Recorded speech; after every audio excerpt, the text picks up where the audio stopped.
Hello students, I Jahir Abbas. Welcome to my YouTube channel Feel Real Chemistry with Jay Sir. आज की इस class में हम start कर रहे हैं चैप्टर नंबर 12 एल्डिहाइड कीटोन एवं कार्बोक्सिलिक अम्ल। वैसे आप चैप्टर का नाम देखेंगे बुक में तो मिलेगा ऑक्सीजन युक्त क्रियात्मक समूह वाले यौगिक भाग सेकंड। उसके अंदर तीन अपने यौगिक अपन पढ़ते हैं, एल्डिहाइड कीटोन एवं कार्बोक्सिलिक अम्ल। पीछे वाले चैप्टर में ऑक्सीजन से संबंधित था भाग फर्स्ट, उसमें तीन यौगिक पढ़े थे अपन ने, एल्कोहल, फिनोल और क्या ईथर। तो यहाँ अपन एल्डिहाइड कीटोन और कार्बोक्सिलिक अम्ल के बारे में पढ़ना चाहेंगे।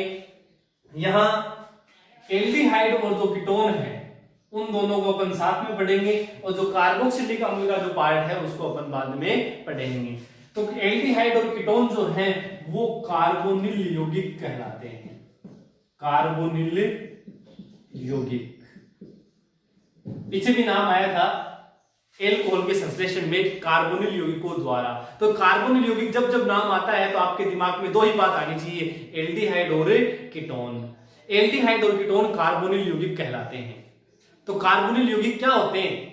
तो ऐसे यौगिक जिनमें कार्बोनिल समूह है। कार्बोनिल समूह है कौन सा? C डबल बॉन्ड O, ये समूह है। कौन सा समूह है? कार्बोनिल समूह है। तो ऐसे यौगिक जिनमें कार्बोनिल समूह है वह उसके मुक्त गुण धर्म पाए जाते हैं। ये पॉइंट इंपॉर्टेंट है, मुक्त गुण धर्म पाए जाते हैं। कार्बोनिल समूह की बात करेंगे तो बहुत सारे यौगिक ऐसे आ जाते हैं जिनमें कार्बोनिल समूह पाया जाता है, लेकिन वो क्या नहीं होते? कार्बोनिल यौगिक नहीं होते। तो कार्बोनिल यौगिक का मतलब ऐसे यौगिक जिनमें कार्बोनिल समूह तथा उसके मुक्त गुण धर्म पाए जाते हैं कार्बोनिल यौगिक कहलाते हैं। कार्बोनिल यौगिक दो ही होते हैं, कौन कौन से? एल्डिहाइड और कीटोन। अब देखेंगे कार्बोक्सिलिक अम्ल और उसके व्युत्पन्न। कार्बोक्सिलिक अम्ल R C double bond O है, कार्बोक्सिलिक अम्ल है। उसके व्युत्पन्न जैसे कि ester R C double bond OR, amide R C double bond ONH2, halide acid R C double bond OX, anhydride R C double bond O C double bond OR।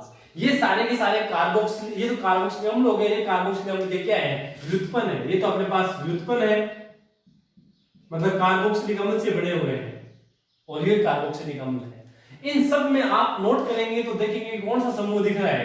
Carbonyl समूह है।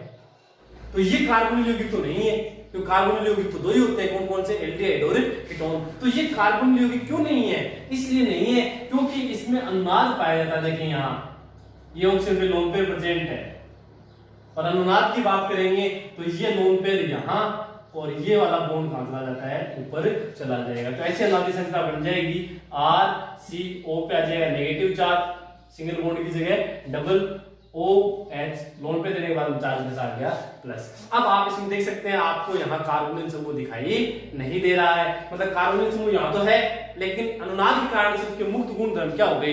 नष्ट हो गए। इसी कारण से कार्बोक्सिलिक अम्ल और उसके व्युत्पन्न जो है, मतलब एस्टर, एमाइड, हेलाइड, एनहाइड्राइड, ये कार्बोनिल समूह होते हुए भी कार्बोनिल यौगिक नहीं होते हैं। किस कारण से? अनुनाद के कारण से इनके मुक्त गुण धर्म क्या हो जाते हैं? नष्ट हो जाते हैं। ये अपने पास यहाँ आप देखेंगे कार्बोनिल यौगिक के बारे में। तो क्वेश्चन भी होता है कि कार्बोक्सिलिक अम्ल कार्बोनिल समूह की अभिक्रिया प्रदर्शित नहीं करते, तो इसका कारण क्या है? सीबीएसई में क्वेश्चन आया हुआ है। इसका आंसर क्या हुआ? क्योंकि कार्बोक्सिलिक अम्ल में कार्बोनिल समूह अनुनाद के कारण से उसके मुक्त गुण धर्म क्या हो जाते हैं? नष्ट हो जाते हैं, इसलिए वो कार्बोनिल समूह की अभिक्रिया प्रदर्शित नहीं करता है। ये ध्यान रखेंगे। उसके बाद में अपन नामकरण की बात करेंगे। तो नामकरण फिर अपन हर चीज के दो प्रकार से देखते हैं, हर यौगिक के दो प्रकार से देखते हैं, साधारण नाम और कौन सा? IUPAC नाम। एक बात पहले बता के आ चुका हूं मैं कि साधारण नाम सबका समान होता है। जो भी यौगिक है उसमें एल्किल समूह पहचानो और लास्ट में वही लगा दो, जैसे ईथर है, एल्कोहल है, एलाइड है, कीटोन है, जो भी है मतलब। लेकिन एल्डिहाइड और कार्बोक्सिलिक अम्ल जो है उनका साधारण नाम अलग प्रकार से होता है। उसका साधारण नाम लिखने के लिए आप ध्यान देंगे कार्बन की संख्या के आधार पर शब्द लिखेंगे। देखो जैसे कार्बन 1 है तो फॉर्म, 2 है तो एसिड, 3 है तो प्रोपियोन, 4 है तो ब्यूटर, 5 है तो वेलर और 6 है तो कैप्रो। मोस्टली यहाँ पे काम में लेते हैं। ये साधारण पद्धति में नाम है कार्बन के, जैसे कि आईयूपीएसी पद्धति में कार्बन की संख्या 1 होने पे मेथ शब्द काम में लेते हैं ना, लेते कि नहीं लेते हैं, 2 के लिए एक काम में लेते हैं। वैसे साधारण पद्धति में सिर्फ 2 यौगिकों के लिए एल्डिहाइड और कार्बोक्सिलिक अम्ल, एल्डिहाइड और कार्बोक्सिलिक अम्ल, उनके लिए ये शब्द काम में लेते हैं, फॉर्मेसिड, प्रोपियोन, ब्यूटर, वेलर एंड कैप्रो। अब एल्डिहाइड है तो लास्ट में इन सब के आप क्या शब्द जोड़ेंगे, एल्डिहाइड। ये नाम लिखने का तरीका होगा। इस प्रकार से आप जो एल्डिहाइड है उनका क्या लिख सकते हैं, साधारण नाम लिख सकते हैं। साधारण नाम इसका इस प्रकार से अपन करेंगे। आईयूपीएसी नाम लिखने के लिए आपको पता है जब इनका आईयूपीएसी नाम लिखते हैं एल्डिहाइड का, तो उस कंडीशन में लास्ट में एल शब्द अपन क्या करते हैं, काम में लेते हैं। अनुलग्न के रूप में क्या काम में लेंगे, एल। एल्डिहाइड के लिए एल, तो मोस्ट लिखते हैं अपन एल्केन प्लस एल, एल्केन शब्द अपने पास यहाँ पर बनता है। तो इस प्रकार से साधारण नाम में जरूर ध्यान देंगे आप। एल्डिहाइड और कार्बोक्सिलिक अम्ल आता है तो इनसे काम में लेंगे। जैसे एक कार्बन के लिए फॉर्म, लास्ट में एल्डिहाइड, फॉर्म में एल्डिहाइड जाने थे अपन, करेंगे उदाहरण आए बीच में, एसिड एल्डिहाइड का नाम आया, किस प्रकार से होता है वो अपन यहाँ पर समझाएंगे। कीटोन का साधारण नाम लिखेंगे, सेम तरीका रहेगा, सेम रहेगा, बिल्कुल सेम जो सब यौगिकों का अपन करते हैं। जो भी अपने पास एल्किल समूह लिख के लास्ट में कीटोन लगाना पड़ेगा। जब कीटोन के आईयूपीएसी नाम की बात करेंगे तो लास्ट में ओन लगाते हैं। कीटोन की बात करेंगे ना, कीटोन की, तो उसका जब आईयूपीएसी नाम लिखते हैं तो लास्ट में आपको क्या पूर्ण लगाना पड़ेगा, ओन लगाना पड़ेगा। बाकी आईयूपीएसी नाम वगैरह अपन सब पढ़ते हैं, तरीका सेम रहेगा। लास्ट में अनुलग्न नाम क्या लगाएंगे, ओन लगा देंगे।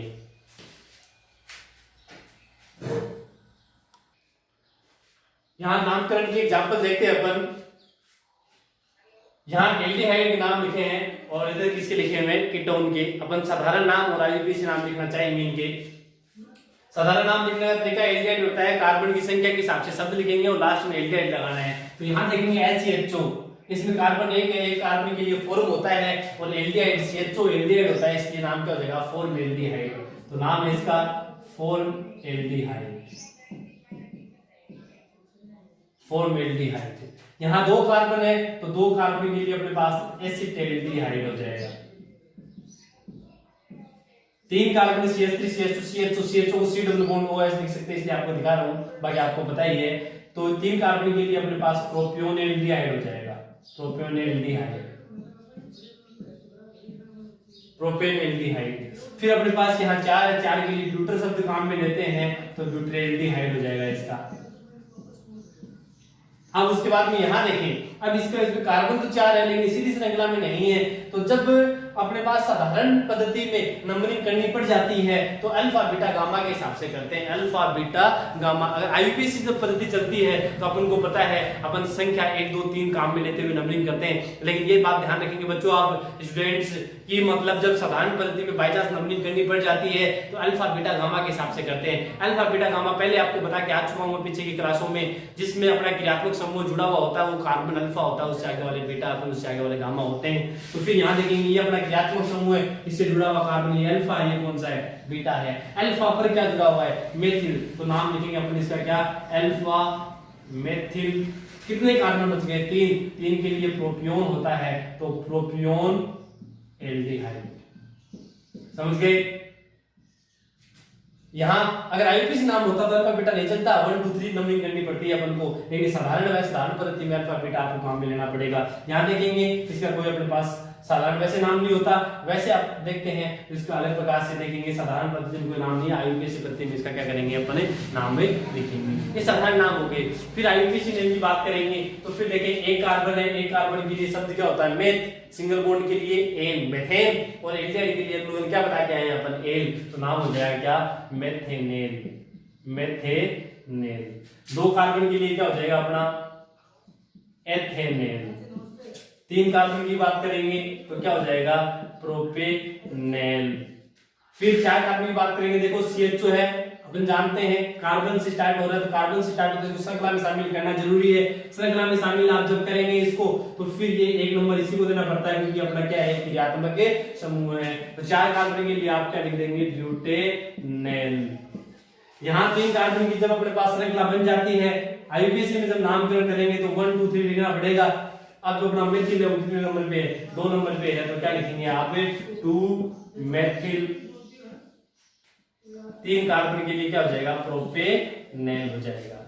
यहां देखेंगे ये 4 कार्बन की श्रृंखला बना लेंगे, एल्डिहाइड कार्बनिक समूह को फर्स्ट पोजीशन, प्रतिस्थापी कोई है नहीं तो 4 कार्बन के लिए लिखेंगे आप ब्यूट, डबल बॉन्ड कितने नंबर पे, 2 नंबर पे, तो 2 इन, और एल्डिहाइड के लिए एल, तो दोनों कंबाइन करेंगे तो नाम हो जाएगा क्या, ब्यूट 2 इनेल। एग्जांपल तो कोई भी हो सकता है, तरीका आपको इस प्रकार से काम में लेना है, साधारण पद्धति हो तो साधारण के हिसाब से, आईयूपीएसी हो तो आईयूपीएसी के हिसाब से। फिर कीटोन में आ जाते हैं, तो कीटोन में देखो साधारण नाम लिखने का तरीका क्या बताया अपन ने, साधारण नाम लिखने का तरीका क्या बताया कि एल्किल कीटोन है, एल्किल समूह पहचानो लास्ट में कीटोन। कीटोन तो जानते हैं आप, सी डबल बॉन्ड ओ जो है उसके दोनों तरफ यदि कार्बन उपस्थित होते हैं तो वो कीटोन होता है। और एल्डिहाइड देखते हैं तो सी डबल बॉन्ड ओ की एक तरफ क्या होना चाहिए, एच। कार्बोक्सिलिक अम्ल होता है तो C double bond O H होता है ना, तो एक तरफ ओ एच होना जरूरी होता है। तो ये सबसे साधारण प्रकार के कीटोन है, क्योंकि सबसे छोटा समूह कार्बन में मेथिल हो सकता है, तो ये कीटोन है।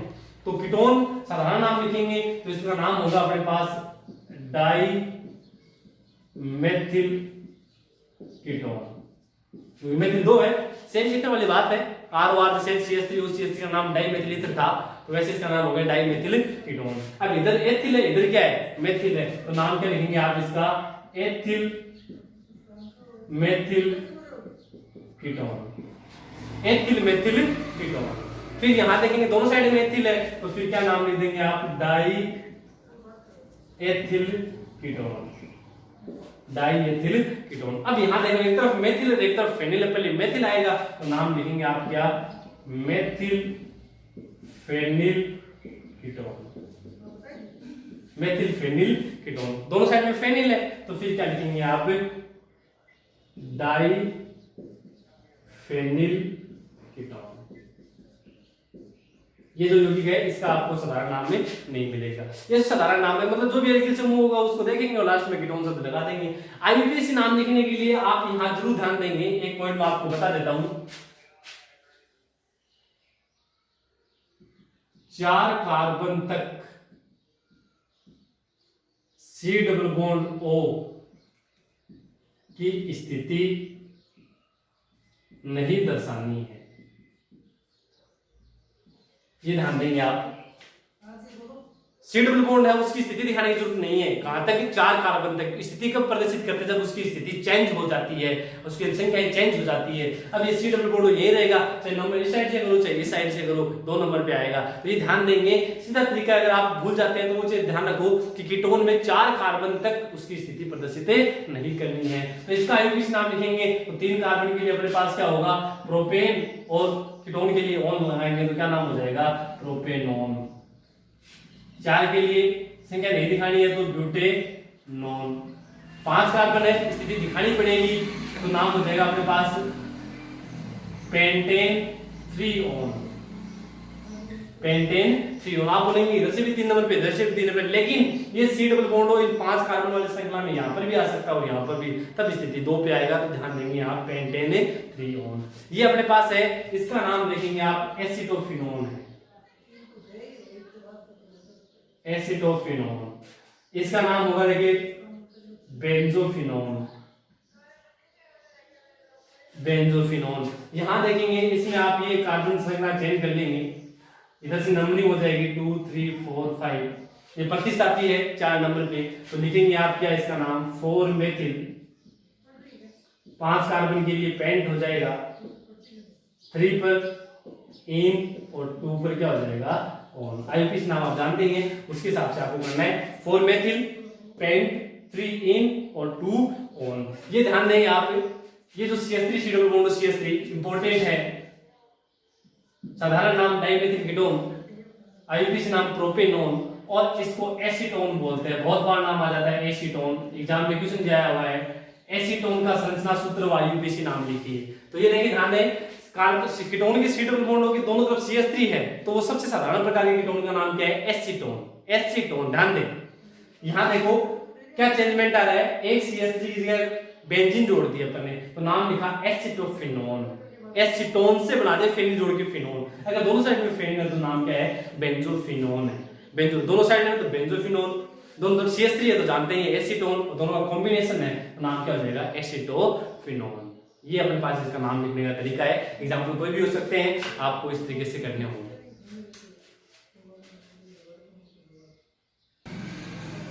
नेक्स्ट टॉपिक है अपना कार्बोनिल समूह का कक्षीय आरेख। कार्बोनिल समूह का कक्षीय आरेख, कार्बोनिल समूह जानते हैं आप, बता के आ चुके हैं कार्बोनिल समूह क्या होता है, C डबल बॉन्ड O होता है, ये कार्बोनिल समूह।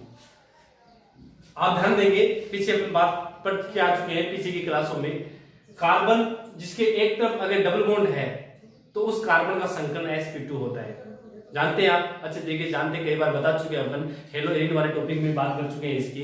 कार्बन अगर डबल बॉन्ड से जुड़ा हुआ है तो उस कार्बन का संकरण क्या होगा, sp2, और जब संकरण sp2 होता है तो ज्यामिति त्रिकोणीय समतलीय होती है, राइट, त्रिकोणीय समतलीय होती है। तो मेन बात आपको ये देखनी है कि कार्बोनिल समूह में कार्बन और ऑक्सीजन दोनों का संकरण sp2 होता है। कार्बोनिल समूह में उपस्थित कार्बन व ऑक्सीजन दोनों का संकरण sp2 होता है, और sp2 संकरण होने के कारण इसकी ज्यामिति जो है अपने पास वो क्या होती है, त्रिकोणीय समतलीय होती है, त्रिकोणीय समतलीय होती है। sp2 संकरण की जब बात करते हैं तो इस प्रकार से आप ध्यान दें, ये S कक्षक है और ये P कक्षक है। sp2 कक्षक की संकरण की बात करते हैं तो S का एक कक्षक और P के दो कक्षक संकरण में क्या करते हैं, भागे लेते हैं।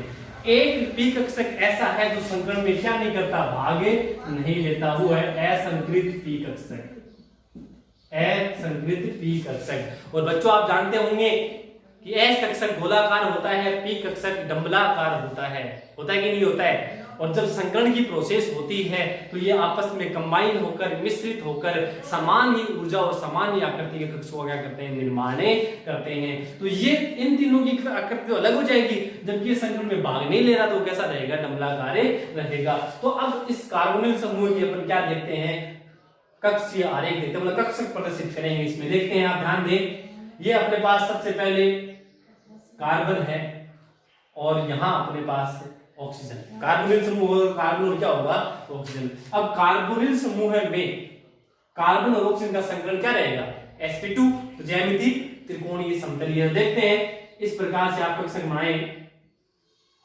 ये कक्षक, यहां पर ये कक्षक और ये कक्षक, तीन कक्षक अपन बना लें। इनको इस प्रकार से व्यवस्थित करना है तो आकृति कैसी लगे आपको, त्रिकोणीय समतलीय प्रकार की, क्योंकि संकरण sp2 है तो त्रिकोणीय समतलीय रहेगा। ऐसा ही किस पे, ऑक्सीजन पे, तो यहां ध्यान दें, एक कक्षक, दो कक्षक और ये तीन कक्षक, ठीक है। ये अपने पास यहां sp2 संकरण के आधार पर अपने त्रिकोणीय समतलीय आकृति बना दी, कक्षक दिखाने हैं आपको, ध्यान दें। फिर ये देखो आप कि कार्बन और ऑक्सीजन है, दोनों का संकरण sp2 है, तो एक कक्षक ऐसा होगा जो संकरण में क्या नहीं करता, भागे नहीं लेता, तो फिर उसको कैसा बनाना पड़ेगा, कैसे आकृति बनानी पड़ेगी, डंबलाकार। तो यहाँ पर भी एक डंबलाकार कक्षक अपने पास P और एक यहाँ पर डंबलाकार कक्षक ऐसा। ये क्यों बनाए अपन ने, इसलिए बनाए क्योंकि ये संकरण में क्या नहीं करते, भागे नहीं लेते हैं। अब देखो यहाँ ये कक्षक आपस में मिश्रित हो रहे, जुड़ रहे हैं, मतलब अतिव्यापन कर रहे हैं, मिक्स हो रहे हैं। 11th क्लास में हम पढ़ के आए थे कि अतिव्यापन दो प्रकार के होते हैं, समाक्षीय अतिव्यापन सामने से, एक संपार्श्विक अतिव्यापन साइड में से होता है। जब समाक्षीय अतिव्यापन होता है तो सिग्मा बंध का क्या होता है, निर्माण होता है। तो यहाँ देखिए ये इन्होंने सामने से अतिव्यापन किया, जुड़े हैं, तो सामने से अतिव्यापन होने से कौन सा बॉन्ड बनता है, सिग्मा बॉन्ड बनता है। जबकि ये जो कक्षक है ना अपने पास, ये P कक्षक वाले जो संकरण में भाग नहीं ले रहे, वो साइड बाय साइड ओवरलैपिंग करते हैं, मतलब साइड में से जुड़ते हैं इधर से, और ऐसा होने से कौन सा बंध का निर्माण होता है, पाई बंध का निर्माण होता है। यहां देखेंगे आप कि कार्बन के पास जो दो कक्षक बच गए जो अतिव्यापन में भाग नहीं ले रहे, तो वो क्या होते हैं, फ्री होते हैं, किसी के साथ भी क्या बना सकते हैं, वो सिग्मा बॉन्ड का निर्माण कर सकते हैं। फ्री वैलेंसी है और ये किसका निर्माण करते हैं, सिग्मा का। जो भी हाइड्रोजन जुड़े तो हाइड्रोजन जोड़ देंगे, अगर कोई कार्बन जुड़े तो कार्बन जोड़ देंगे। फॉर एग्जांपल अगर हाइड्रोजन जोड़ना है तो ये हाइड्रोजन ऐसे गोलाकृति होती है और सिग्मा बंध क्या हो जाएगा, यहाँ पर निर्माण हो जाएगा, ये सिग्मा बंध बन जाएगा। यहाँ पर अतिव्यापन होने से हाइड्रोजन की बात कर रहा हूँ, यहाँ पर भी वही सेम टू सेम कंडीशन है। अगर आप हाइड्रोजन जोड़ते हैं तो वो सिग्मा बंध क्या हो जाएगा, निर्माण होगा। कोई जरूरी नहीं हाइड्रोजन कार्बन भी हो सकता है, ये ध्यान देंगे आप। यहाँ ऑक्सीजन है, ऑक्सीजन में ये जो दोनों कक्षक हैं sp2 संकरित कक्षक जो संकरण वाले हैं उसमें लोन पेयर होते हैं, एकांकी इलेक्ट्रॉन युग्म होते हैं, ठीक है। तो ये अपने पास यहाँ असंकृत p कक्षक, असंकृत p कक्षक। ये आकृति आपके सामने जो दिख रही है वो कौन सी है, कार्बोनिल समूह का कक्षीय आरेख है। आरबीसी 2016 में क्वेश्चन आया हुआ था कि कार्बोनिल समूह का कक्षीय आरेख बनाइए, तो आपको सीधा क्या बनाना है, ये आरेख बनाना है। इसमें आप थ्योरी पढ़ेंगे, नोट्स में आपको मिल जाएगी, तो वो उसमें ये बोला होगा कि कार्बोनिल समूह के कार्बन व ऑक्सीजन का संकरण sp2 होता है और sp2 संकरण होने के कारण उसकी ज्यामिति sp2 संकरित होने के कारण से ज्यामिति त्रिकोणीय समतलीय होती है। यहाँ एक एक sp2 संकरित कक्षक समाक्षीय अतिव्यापन के द्वारा सिग्मा बंध का निर्माण करता है, जबकि असंकृत p कक्षक संपार्श्व अतिव्यापन का निर्माण करता है। संपार्श्व अतिव्यापन द्वारा पाई बंध का क्या करता है, निर्माण करता है। कार्बन के दो संकरित p कक्षक सिग्मा बंध का निर्माण करते हैं, चाहे हाइड्रोजन हो कार्बन हो, जबकि इसके पास क्या होते हैं, लोन पेयर होते हैं। तो इसको देखते हुए अपन कैसे बनाएंगे, देखिए जरा। कार्बन है, ऑक्सीजन है, सिग्मा बॉन्ड का मतलब क्या समझते हो आप, सिंगल बॉन्ड। पाई बंध मतलब डबल बॉन्ड। ये सिग्मा बॉन्ड मतलब खाली वैलेंसी संयोजकता। ऑक्सीजन के पास क्या होते हैं, लोन पेयर। यही कौन सा होता है अपने पास, कार्बोनिल समूह है होता है। ये कार्बोनिल समूह का क्या है, कक्षीय आरेख। अगर कार्बोनिल समूह की प्रकृति की बात करें तो ध्रुवीय प्रकृति होगी कि नहीं होगी, होगी, क्योंकि यहाँ कार्बन की विद्युतीयता कम और ऑक्सीजन की अधिक होती है। तो बंध के इलेक्ट्रॉन किसकी तरफ ज्यादा रहते हैं, ऑक्सीजन पर ज्यादा रहते हैं। ऑक्सीजन पर आंशिक ऋणावेश, कार्बन पर आंशिक धनावेश। तो इसकी प्रकृति की बात करेंगे तो कैसी प्रकृति होती है बच्चों, ध्रुवीय प्रकृति होती है। अगर इसमें प्लस की स्पीशीज जोड़नी हो तो किस पे जुड़ेगी, ऑक्सीजन पर। अगर ना भी इसने माइनस जोड़ना है तो वहां पे जुड़ेगा कार्बन पे। कार्बन पे क्या होता है, आंशिक का धनावेश होता है। Thank you students.